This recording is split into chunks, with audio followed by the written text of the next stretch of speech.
All right, welcome everybody to our session. I am Kate Tingley, Director of Marketing here at Infinix, and I'm thrilled to be joined by our Senior Product Manager, Bimal Sahoo, who is our resident AR and denials expert. And during today's session, we're going to chat about how prioritizing your AR inventory can lead to higher reimbursement. So glad to have you back, Bimal. Thanks for joining. Yeah, excited to be back on office hours. Awesome. Well, Bimal, let's jump right in. So talk to us a little bit about what trends you're seeing in terms of how AR teams are prioritizing claims. Sure. I think traditionally, it's not a new formula. People have always been focused on working their inventory by two strategies. One, they think the aging buckets, which are really, really old, they need to ensure that before the filing limits and the appeal limits for those claims are over, they need to attack them.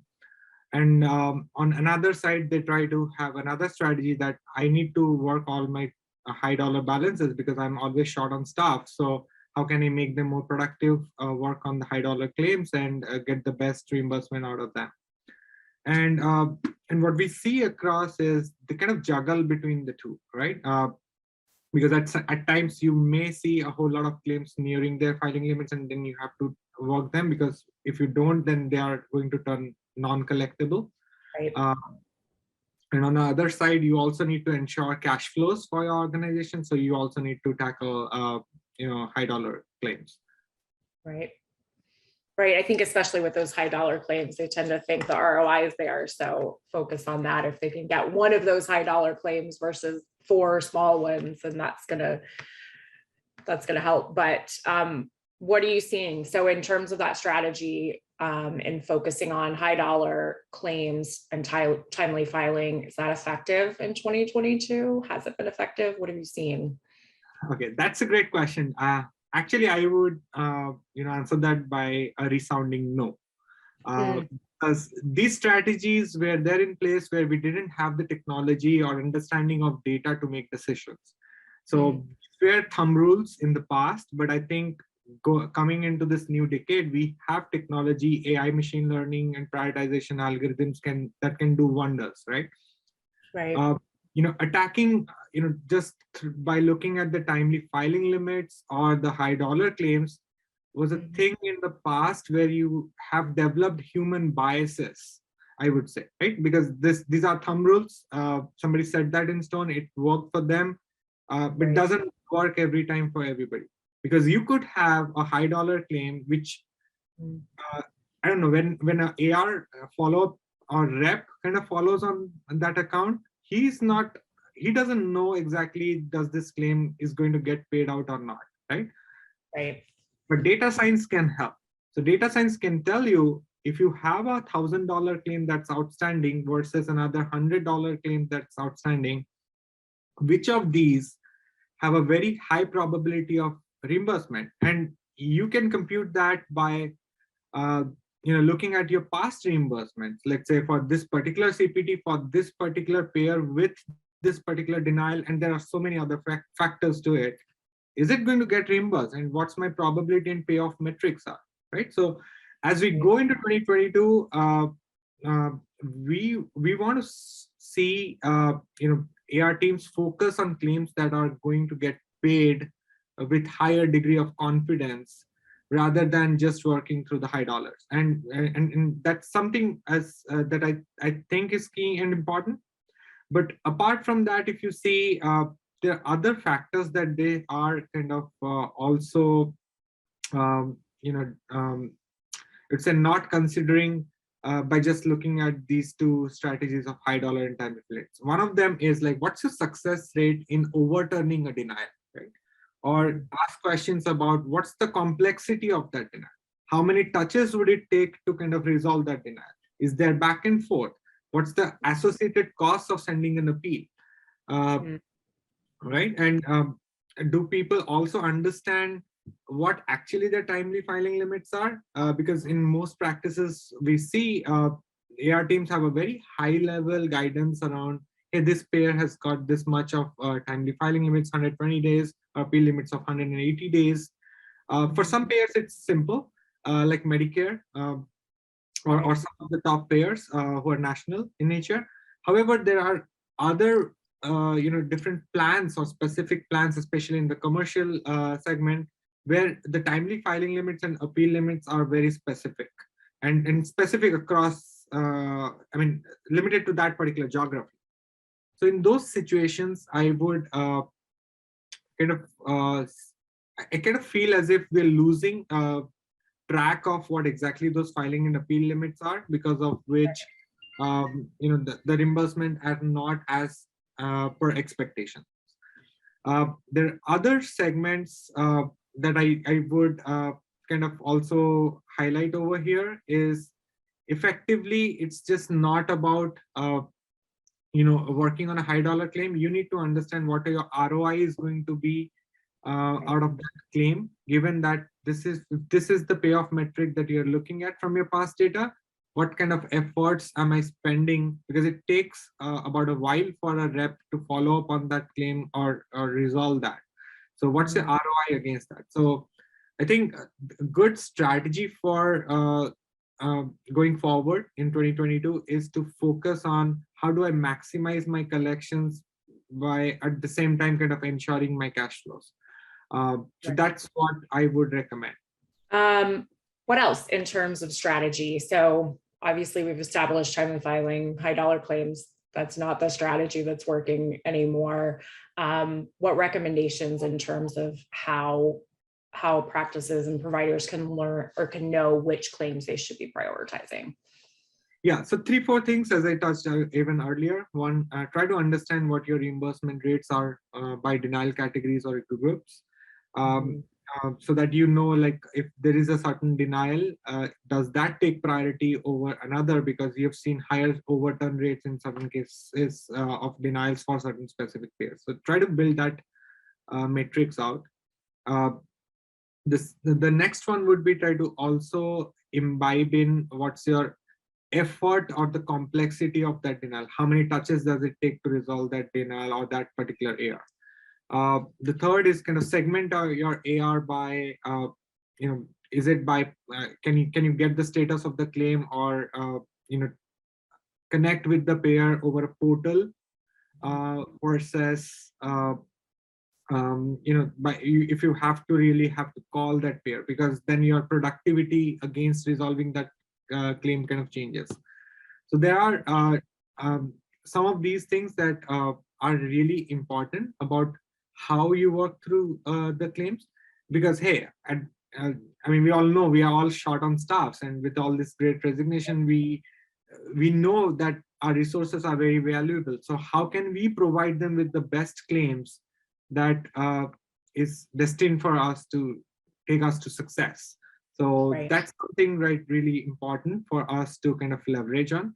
And in some of these cases, what I see is keeping track of what got overturned is also very important. So as users are or agents are working through the claims, it's just not important to monitor just their productivity, like how many claims or dollar values they're touching, but also see the success rate and kind of realign your resources accordingly, so that you know who is better with what payer and what denials. So these are some of these aspects that are important.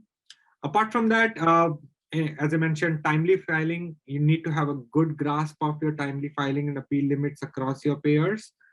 Be as much granular as you can. And on top of that, if you also understand what the filing or appeal mode is, because it could so happen that you are working on a claim that's very near to the timely filing limit, like let's say 5 or 10 days is the limits, and you're just 5 days shy of losing that. However, when you work that claim, you discover, hey, I really have to mail this appeal, right? Now, if you have to mail that appeal now, it's never going to get to the payer on time. So you need to account for all of these things while you are trying to develop the best strategy of allocation and prioritization of your claims. I know it's very difficult, and therefore we have technology to kind of help us with doing all of this manually is a very ardent task. Right, right. So you talked a lot about relying on the data. What impact have you seen in terms of a more data-driven approach to working AR inventory and prioritization? Sure. So in full disclosure, we have actually built AI and machine learning models to predict what the recovery of a given claim is, given that this is the current status of a claim. And it actually gets evaluated every day about, what is the expected reimbursement out of it. And it changes as the claim ages or the status changes or it gets a new denial or gets a partial payment, that expected reimbursement for that particular claim changes, right? So we get a good grasp of trying to understand what it's going to deliver in terms of payoffs. Now, combined with that, I think AI and machine learning can also help you with prioritizing the claims. You can throw in a bunch of constraints and factors to it. Tell them that, hey, I have a team of 5 people and this is the inventory that's out there. Give it a goal to maximize your reimbursement, maximize your cash flows, but at the same time tell it, hey, do not let any of these claims fall through my timely filing or appeal limit, right? So the goal is to maximize the payoffs from your outstanding AR, but at the same time ensure cash flows and no timely filing or appeal limit breaches, right? So this kind of model kind of helps both in kind of accurately valuating or putting a valuation to your AR, but at the same time also helps your AR and denial management team to focus on claims that are going to deliver the best results. Let's talk about technology for a minute. How you mentioned we have a technology solution, but let's talk more specifically about how AI can help manage AR and can help support AR teams by determining where they should be focusing. Sure. So I'll take one of the case studies that we generally kind of work through, kind of proving out that how the AI and machine learning helps in what focus areas, right? So AI and machine learning generally people focus more that on the front end, patient access side, but on the back end, it has got a tremendous impact. So one of the examples where we kind of thought, hey, can AI and machine learning help us status the claim better in terms of putting all the data together, working through multiple sources of information. Did the claim reach out to the payer on time? Typically, how many days does it take from when it reaches to the payer to get paid or get denied? And then if you have a subsequent appeal process or a refiling process, how much time does it take to then get a reimbursement, right? So that gives you a picture about, hey, how many days do I need to wait before I touch this claim? Or else what we've seen is that most teams work through a claim saying that, okay, I'll touch this now, and then if it doesn't get paid, I will touch it 30 days later, right? So they'll work on some thumb rules. But how can we get more accurate on when is it the right time to work? For some payers, it could turn out that you may need to, you can rework that claim in like 15 days, but some payers take more time. So therefore you need to work them, let's say 45 days later, right? Rather than keeping like a 30-day benchmark in which you are neither, optimizing for the ones that are paying earlier and you are touching it too soon for, some payers who are paying at a much later stage. So that's one of our case studies. And second is the prediction model that I mentioned. We try to put that in place across some of our clients, and we are able to identify to a very high degree of accuracy what those reimbursements are going to be in the future, given that this is the current status. And then prioritizing the claims out and allocating that to your teams, depending on how many claims do they work a day, what is their expertise in terms of payers or geographies or procedures, kind of segmenting your clinical denials to administrative denials, and how do you allocate it amongst your team based on their expertise. And what we see is teams that follow this kind of work order, or the prioritized set of inventory that comes out of systems and algorithms, they see 20 to 30% uplift in AR and denial collections, right? So now, is that a very big number? Yes, it is a very big number, because AR and denials typically, when you see most revenue cycle teams, first pass ratios are typically around 70 to 80%. It's not more. Let's be honest. Most practices that we see, it's around that range. I would not say denials are higher, but it's just that you're not getting paid in 30 days, right? So how much percentage of your claims are not getting paid after you build them out in 30 days? And most people will kind of, most organizations kind of reach there at 70 to 80%, right? So then it means the rest, 25 to 30% of the claims are fed to the AR denial management team, right? And as we are seeing in 2021, 2022, the denial rates have picked up, especially from commercial payers, and procedure and guideline changes.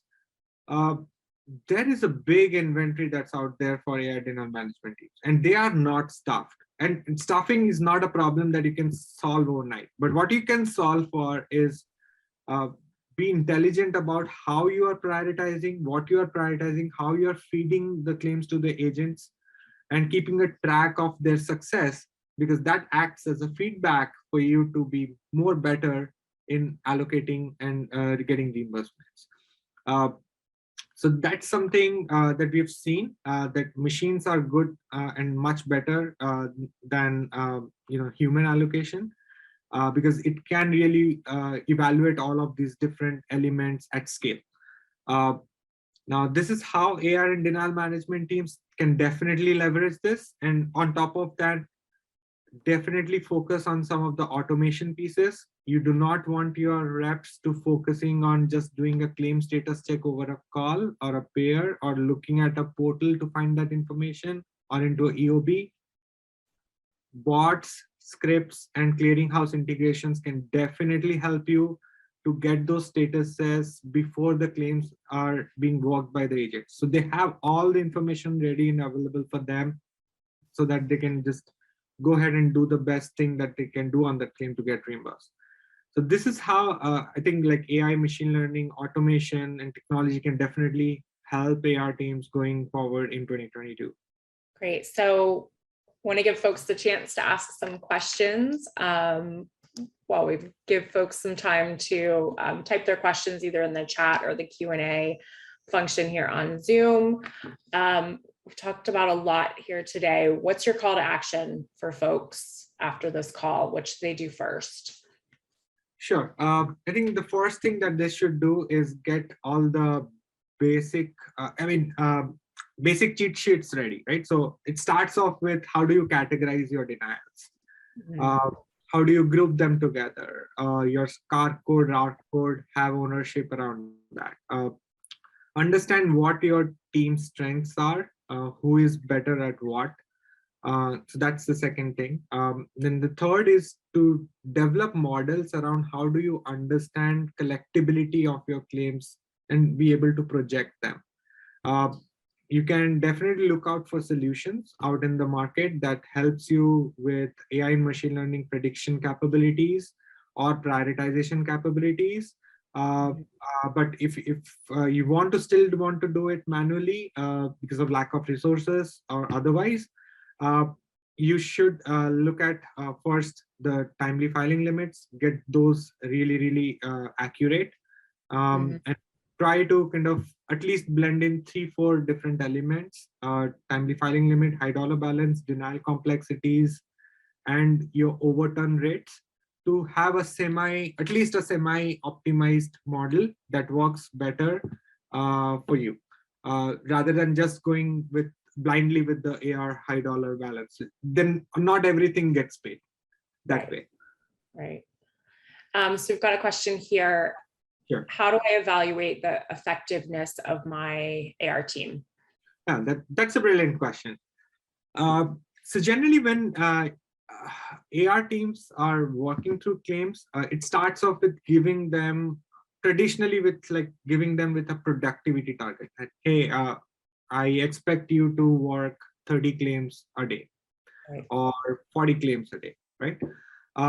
So, but that's a very old school method, I would say right now, because all you're looking for is that effectiveness. And how do you define that effectiveness? It should not just be productivity of number of claims that they're touching, but it's the dollar value of claims they're touching, plus the success of overturning those claims out, right? And not all payers are going to reimburse the same way, or give you back the money by through an appeal or rectifying those claims. And then also they take time to kind of get it, but that's a separate thing. It's not the AR agent scope. But when AR teams, you want to kind of measure their effectiveness at an agent level, you should definitely look at how much of dollars am I collecting per agent on a monthly basis, how much is the productivity that's there, but then on top of that, how much dollars they're touching and what's the overturn rate and the collectability. So these are things, 3-4 things at an agent level. But apart from that, I would suggest that as a team of different AR agents, more for the revenue cycle manager, I would say, to measure the effectiveness of your entire team, you should look at certain key metrics. Always refer to the playbook of your revenue cycle metrics. Like, is my AR inventory decreasing? Is my team sourced enough to effectively work through all the inflow of claims that's happening, while also kind of keeping a track of your backlogs? So if you are effectively managing that and being able to overturn it, then it should reflect in your days in AR. It should also reflect in your aging over 90/120. It should also give a very high contribution to your net collection rates. So when somebody asks me, like, how do you measure effectiveness of my AR team or your AR team, like, I would say, like, what contribution are they making to the revenue cycle financial metrics, right? And these are the 3-4 metrics. How are they contributing to it, right? So how much of money are you collecting from claims that don't get paid on the first instance? How much of money are you getting collected by your different denials that you're seeing? How effective are you in communicating all the findings or results back to the upstream processes or the upstream teams, so that they can rectify their mistakes, so that these do not even become denials in the first place? So these are some of these processes and metrics that AR teams should definitely evaluate themselves as a team. And for agents, I mentioned a few things earlier as well. Lots of really, really good tips there, but I think there's a couple of things that stand out. One is the tendency is to manage AR specialists' productivity, right? I mean, we see that a lot with billing companies as well as with internal AR and denial staff. It's, they're so focused on that productivity and how many claims did the AR rep work. But when you really dive into the notes from the work, there's that, you see a lot of that copy paste, right? Notes. And so the notes are the same thing. They called the payer, no update. And so it's copy, and it's not productive, right? I mean, yes, did they touch the number of claims? Yeah, but what you said, what's the result? How much were they able to collect? Maybe I forgot another metric. You should always add how many touches did it take to get resolved. On an average, how many touches did it take for something to get resolved? And are they getting adjusted without any reimbursement? Are they really getting reimbursed? So that may be another metric to also kind of evaluate. And as you rightly mentioned, somebody needs to also take a look at what actions they are doing. And a good way to do that is to kind of categorize the actions that they're performing on the claims. We see teams that are really good at managing their team properly is to standardize the set of actions that you can take. Is it like, okay, appeal filing is a standard action, you know pushing that off to adjustment is a standard action, doing a second level appeal is a standard action, or rebilling to our payer is a standard action, right? So for all the actions that they're taking, how do you kind of then understand if my team is working through 100 claims today, how much of that is a uh, adjustment action versus how much of that is a reimbursement action? Because these are going to give you a leading indicator of how much reimbursements can you expect in subsequent days, right? We always look at metrics uh, about how much of collections came in, but that's a very lagging indicator, right? It typically takes like 15-20 days to get paid. Right. But what a good leading indicator is, let's say a user had a target of 30, he did 28, that's still okay. But did most of his actions that he took were a reimbursement action rather than a liquidation adjustment action, right? So these are some of these things that are very important to kind of take a look at. And if you see that most of the actions that they're taking is that, hey, I called, no further update, need to follow up after X days, it's not a reimbursement action. Right. You brought up a good point earlier about, know your team's strength, right? So if you've got folks that are maybe newer, have them focus on the non-reimbursement stuff, and folks that are more experienced, have them focus on those actions where, it's going to lead to reimbursement. That's correct. I mean, some of the tougher payers, some of the complex denials, some of the really difficult, CPT codes and your HCPCS codes, revenue codes. So you can categorize and try to understand what your strengths of your teams are. I also just want to reiterate one more point that you said, Bimal. I feel like we talk about this every time we speak, but don't just look at your denials in a bucket or in a vacuum, right? I mean, what caused that denial, and how can you on the front end avoid those denials? Yes, once it's a denial, your goal is to overturn it and to get reimbursed, but how can you lower your AR inventory because you're actually taking care of what's causing the denial in the first place? Yeah, that's actually pretty right. So we see that when teams are able to categorize their denials in a very better way, so you see like these are your CAR code, ART codes. How do I map it to a particular denial group as a call for action? Right. And how do I allocate a owner for it, right? I would say like a front-end owner as well as a revenue cycle owner, right? And the back end, right? And how do they coordinate between themselves to kind of transfer this learning that you are seeing in the back end for the root cause of the denials up to the front end to make those process changes. So that is pretty key. So it's just not data, it's just not people, it's just not process, it's just not technology. It's the amalgamation of all of these things that can actually drive success, along with the culture of the organization to stand up for it and take ownership for bringing in success. Lots of really good info as usual, Bimal. I'm not seeing any other questions. Any last minute words of wisdom you want to leave folks with before we sign off today? Yeah, I think I covered most of the things, but I still want to reiterate. I think everything starts from getting a grasp of your data. So do spend time on data and channelize all your strategies, looking at data and looking at what your reimbursements are, what's getting work, what's not getting work, what's turning into payments, what's not turning into payments, and define your metrics. See, all these productivity metrics and all of these things, they're not set in stone. This works differently for different organizations. So think about what works best for your organizations. You do not want to, push, certain metrics down your agents' throats. Gamify the experience for them a little bit. How do you ensure like you give them high dollar ones and then set some targets to them, gamify the experience of this because it is, let's be honest, right? Last mile delivery of air operations is a mundane job. It's difficult. Uh, Tough. it is tough. It is a very tough job.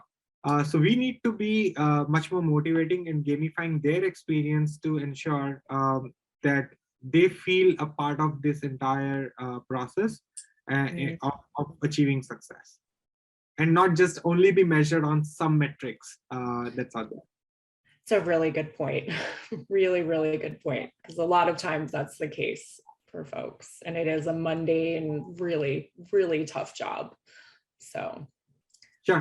Help them with automations, take some initiatives, gamify the experience. These are some things that I would definitely recommend.